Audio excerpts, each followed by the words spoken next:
Have you ever stared at your garden, a beautiful glass palace filled with lush, vibrant tomato plants, and yet felt a growing sense of frustration? The vines are heavy with fruit, plop, and perfectly formed, but they remain stubbornly, defiantly green. You've done everything right, or so you think. Yet the promised crimson harvest seems perpetually out of reach. It's a common conundrum that puzzles even the most seasoned gardeners, turning a place of anticipated joy into a theater of horticulture suspense. You're certainly not alone in this. This is a classic chapter in every story of growing under glass, a riddle that thankfully has a clear solution. The heart of the matter lies in understanding that greenhouse is simply not a warmer version of the great outdoors. It's a unique, self contained world with its own set of rules. Outside nature orchestrates a delicate ballad of sun, wind, and fluctuating temperature that cues tomatoes to blush into ripeness. Inside your greenhouse, you are the conductor of this orchestra, and sometimes our best emotions can lead us astray. We provide what we believe is the perfect environment, warmth, shelter, and ample food.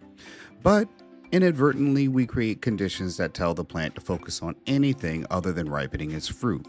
This is a situation what I like to call the greenhouse paradox. Yes, it sounds science fiction, but you provide a five-star hotel for your plants and complete with a round of clock protection and wind and rain protection, and yet they seem to be a permanent vacation from their primary job, which is producing delicious ripe fruit.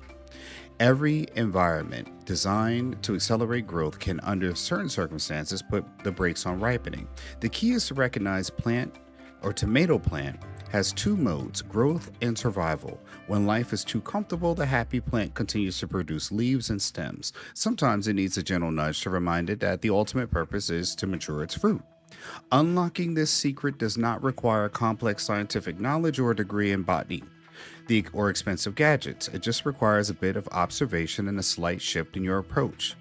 By learning to read the signs your plants are giving you, you can make a few simple adjustments to their lifestyle. That's pampered. You could transform your greenhouse of gallery of green bubbles into a factory of flavor.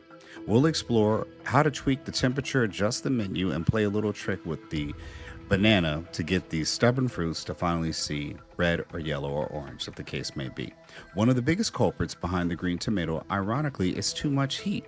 We often assume that more warmth equals faster ripening, but tomatoes are rather peculiar about their comfort zone. When temperatures soar above 85 degrees Fahrenheit, the plant's production of lycopene and carotene, the very pigments responsible for that lovely red and orange hues, shuts down. The plant is essentially heat stress, focusing on its energy on simply surviving the sweltering conditions. And rather than coloring its fruit, it's a bit like trying to paint a masterpiece in a sauna. You likely give up just to try to stay cool. Next on the list of suspects is high humidity combined with poor air circulation.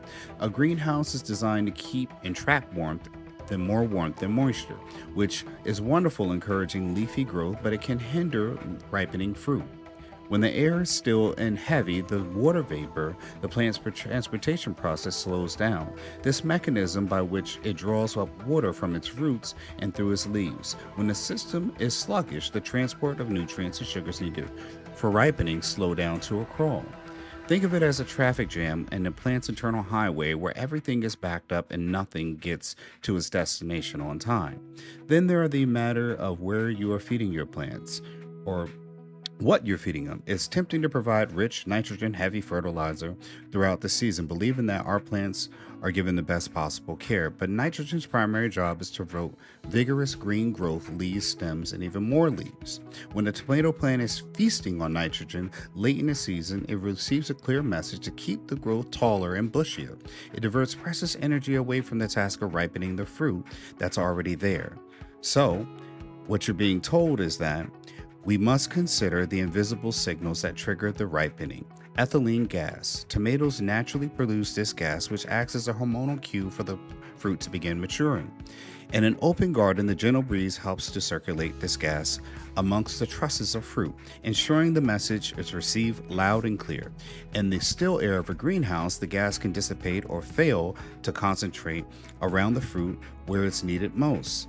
With the most crucial messenger, the tomatoes are left waiting for instructions that never come. suspended in a state of perpetual greenness, and patiently waiting for the signal to change. Now that we understand the challenge, let's assemble our toolkit of simple, effective solutions. Now, I'm an Amazon's affiliate, and I will have links to some of the things we talk about in the description section below. So go down there and click on something, and you can go ahead and buy it directly.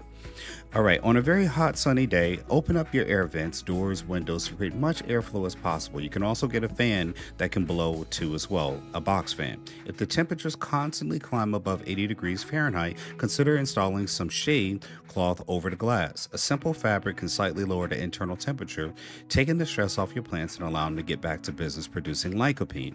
Watering early in the morning also helps because, again, by the midday, the foliage starts to dry. Reducing humidity, addressing high humidity temperatures and poor airflow directly, a small oscillating fan, which I just talked about, can do. Set it on low and gently move the air around your plants. This not only helps to distribute all that important ethylene gas, but it strengthens the plant and discourages fungal disease that thrive in stagnant, damp conditions. Alongside this, a lot of strategic pruning is essential. That's where you cut certain parts of the lower leaves, especially anything that's yellowing, allowing the sunlight to reach the fruit trusses and improve air circulation around them.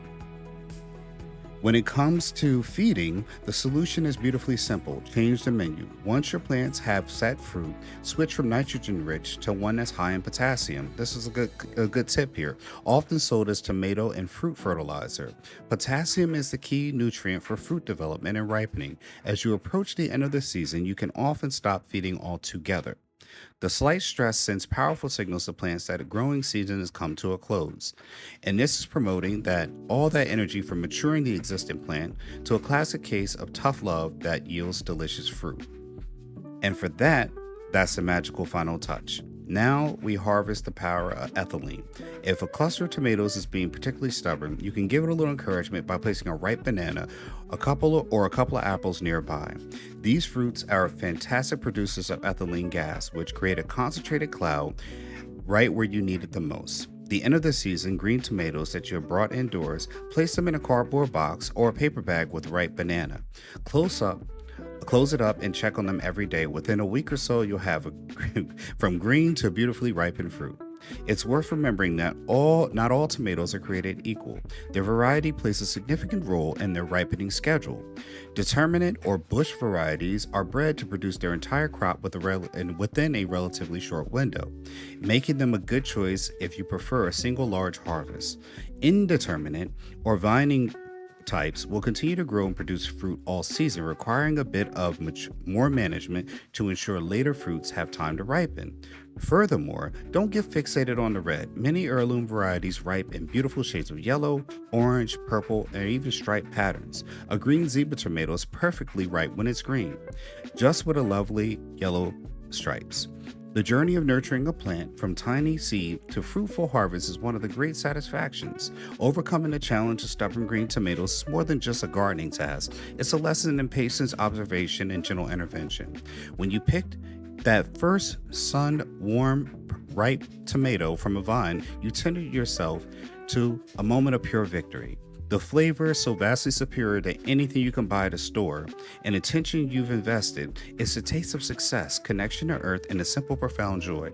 At Ancestry Lands, we believe this connection is essential to land the foundation of a lasting legacy. Every seed you sow, every challenge you overcome in the garden is an investment to a richer, more sustainable life. Owning land from Ancestry Lands gives you the power not just to cultivate food, but also health, happiness, and generational wealth. The skills you learn in your greenhouse are your assets you pass down, creating a legacy of self-sufficiency and deep appreciation for the natural world you will nourish for your family for years to come. We are here to support you in your journey, teach you more things, and turn your aspiration of land and ownership and homesteading into a tangible reality. For the satisfaction you feel of harvesting your own food is just the beginning. Stay connected with us for more practical wisdom and uplifting stories that empower you to build your own legacy through land ownership. Follow the channel, join the conversation, let us know what you can grow. Let's grow together. Your story is rooted in land. It's time to write the next chapter. Thanks for watching. Make sure you go to my description section for all the affiliate links to products that relate to this video to help you start on your growing journey. Now get out there, go to ancestrylands.com and get some land. People talk about land, self-sufficiency, and financial freedom, but no one says how. That's what Ancestry Lands is for. We explain it all while keeping it budget-friendly. Whether you have a backyard, a small budget, or just curiosity, you'll learn what actually works and what doesn't. You don't need to know everything, you just need a place to start. Because understanding land changes how you see money, security, and the future.